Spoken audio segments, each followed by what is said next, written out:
شروع کرتی ہوں اللہ تعالیٰ کے نام سے جو بڑا مہربان اور نہایت رحم کرنے والا ہے۔ سامعین حضرات اور پیارے بچوں، آج میں آپ سے گفتگو مستقبل کے ستاروں سیریز کے تحت جس موضوع پر گفتگو کروں گی اس کا عنوان ہے درد بے زبانوں کا۔ ہم سب اپنے بچپن میں جب کسی بات پر رونا شروع کرتے تھے تو ہمارے بڑے اس وقت کسی چڑیا، کتا، بلی، بکری، گائے جیسے چرند پرند دکھا کر ہمیں بہلاتے تھے اور ہم بچے انہیں دیکھتے ہی خاموش ہو جاتے۔ دور حاضر کے فلیٹ نما گھروں میں صحن کا تصور تو نہیں رہا، اسی لیے پیڑ بھی گملوں میں محدود رہ گئے، جبکہ پہلے آنگن میں بڑے بڑے پیڑ لگائے جاتے جن میں بیشتر پر چڑیا، کبوتر، فاختے اپنا گھونسلہ بناتے اور ان میں اکثر ننھی زندگیاں پلتی اور آباد ہوتی نظر آتی۔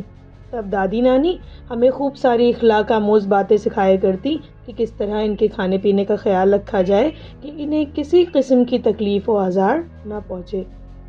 اسی طرح عید الاضحیٰ کے موقع پر گھر آئے جانوروں سے محبت کا درس دیا جاتا تاکہ اللہ کے حضور ہماری قربانیاں قبول ہوں۔ پھر جب ہم بڑے ہوئے اور اسکول جانے لگے تو انگریزی کی کتابوں میں زیڈ فار زیبرا کے ساتھ زیڈ فار زو بھی پڑھایا گیا، جہاں شیر، ہاتھی، چیتا، جراف جیسے جانے کتنے جانور پرندے لوہے کے پنجرے کے اس پار نظر آتے۔ بچپن میں یہ چیزیں دل کو خوب محسوس کرتی۔ ایک دفعہ میرے ماموں اپنے گھر والوں کے ساتھ دلی اور لکھنؤ کے چڑیا گھر گھوم کر آئے تو ان کی تصویریں دیکھ کر میں نے بھی وہاں جانے کا ارادہ کر لیا، لیکن زندگی نے کبھی اس خواب کی تکمیل کا موقع ہی نہ دیا، اور جستا جستا میں اسکول سے یونیورسٹی کی جانب آ گئی، اور جہاں آنے کے بعد میری سوچ اور میری بہت ساری باتوں میں حد درجہ تبدیلی واقع ہو گئی۔ اور پھر دھیرے دھیرے کیا ہوا کہ ان پنجروں کے باطن میں کس قدر بے بسی، درد و کرب اور رنج و تکلیف پوشیدہ ہے، اس سب کی ساری صورتحال مجھ پر عیاں ہونا شروع ہو گئی،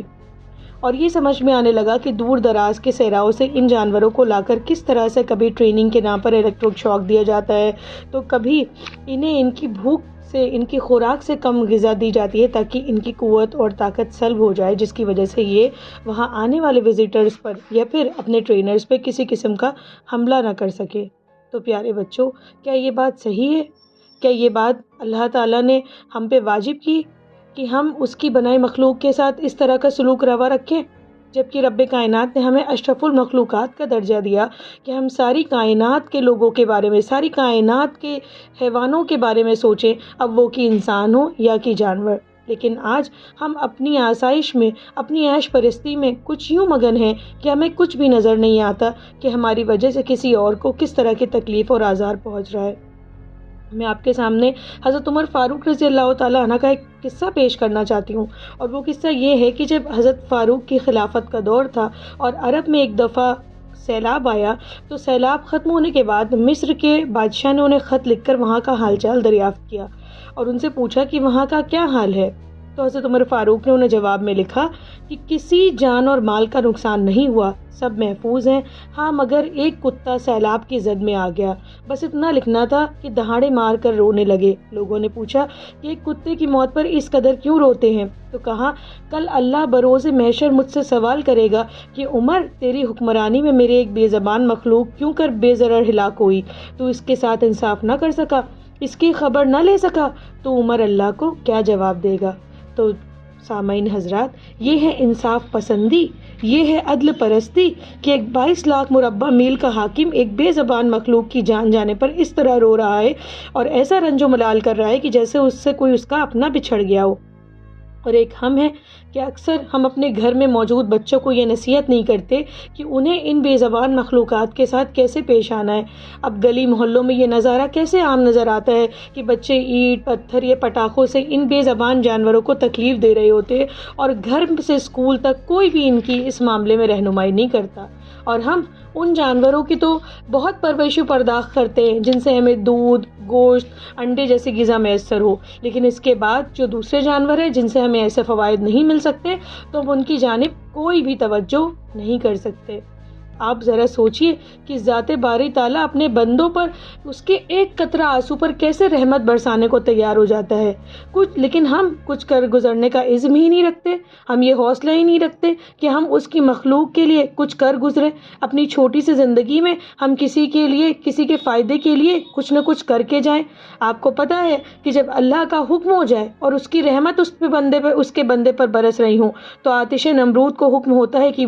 ابراہیم کو نہ جلانا، تو وہ گل و گلزار ہو جاتی ہے۔ دریائے نیل کو ندا آتی ہے کہ قوم موسیٰ کو نہ ڈبونا، تو وہ اپنی گہرائی چاک کر کے راستہ دے جاتی ہے۔ تلوار کو حکم ہوتا ہے کہ اسماعیل کی گردن پر نہ چلنا، تو تلوار وہیں پر ٹھہر جاتی ہے۔ مچھلی کو حکم ہوتا ہے کہ یونس کو پیٹ میں لینے کے بعد بھی نہ نگلنا، تو وہ دوبارہ مچھلی کے پیٹ سے زندہ باہر نکال لائے جاتے ہیں۔ تو یہ اللہ والوں کا مقام، یہ اللہ والوں کا مرتبہ کہ جب وہ اللہ کے بندوں کے لیے کچھ کرنے کا سوچتے ہیں تو پھر اللہ تعالیٰ ان کی اسی طریقے سے مدد کرتا ہے۔ کیا ہم اور آپ آج زو کے ٹکٹس نہ خرید کر اس کا بائیکاٹ نہیں کر سکتے؟ اگر ہم کچھ دن تک ان ٹکٹس کو نہیں خریدیں گے تو کیا پتہ ہمارے حکمران بھی اس طرف متوجہ ہو اور ان سارے زوز پر جہاں ان بے زبانوں کو تکلیف دی جاتی ہے ان کا خیال کیا جا سکے اور انہیں دشت و صحرا میں واپس بھیجا جا سکے۔ ہاں، ان کی جگہ پر ہم نیشنل برڈ سینکچوریز کو، نیشنل اینیمل پارکس کو، نیشنل اینیمل فارسٹ کو، ہمیں ان ساری چیزوں کو زیادہ بڑھاوا دینا چاہیے تاکہ ہم کبھی کبھار وہاں جا کر کسی جیپ یا گاڑی کی مدد سے ان جانوروں کا نظارہ دیکھ سکے، قدرت کے ان نمونوں کو دیکھ سکے اور اپنے دل کو محسوس کر سکے۔ اور کیونکہ یہاں پہ ان جانوروں کو نہ تو ٹریننگ کے نام پر کسی قسم کی زود و کوب کی جائے گی، نہ انہیں الیکٹرانک شاکس دیے جائیں گے، نہ انہیں خوراک سے کم کھانا دیا جائے گا، اور یہ بھی ہماری طرح اپنے بچوں کے پاس، اپنے فیملی کے پاس، اپنے پریوار کے پاس آسانی سے رہ سکیں گے۔ تو آئیے ہم سب ایک دفعہ سچے دل سے اس بات کا عزم لے، اپنے اللہ کی اس مخلوق کی بقا کے لیے عزم لے کہ ہم ان کے لیے کچھ کریں گے، کیونکہ میں نے کہیں پڑھا تھا کہ خالق سے محبت کی پہلی دلیل اس کی مخلوق سے محبت کرنا ہے، اور اس مخلوق میں صرف انسان نہیں بلکہ ہر چرند پرند اور جانور اور جتنے بھی دشت و بیاں اور صحرا میں جانور اللہ کے بنائی وہ دوسری مخلوقات ہیں، وہ سارے کے سارے آ جاتے ہیں۔ میں اللہ سے دعا کروں گی کہ اللہ تعالیٰ ہم سب کے دل میں حضرت عمر فاروق کے جیسی وہ محبت، وہ انصاف پرستی پیدا کرے کہ ہمارے دل میں کسی ایک بھوکے جانور کے تڑپنے پہ بھی ہمیں بے چینی ہو جائے، اس کے خوراک نہ ملنے پر ہم بھی بے چین ہو جائیں اور ہم اپنے حصے کا کھانا نکال کر انہیں بھی دینے کی وسعت قلبی اپنے اندر پیدا کر لیں۔ بہت شکریہ، تب تک سنتے رہیے، جلد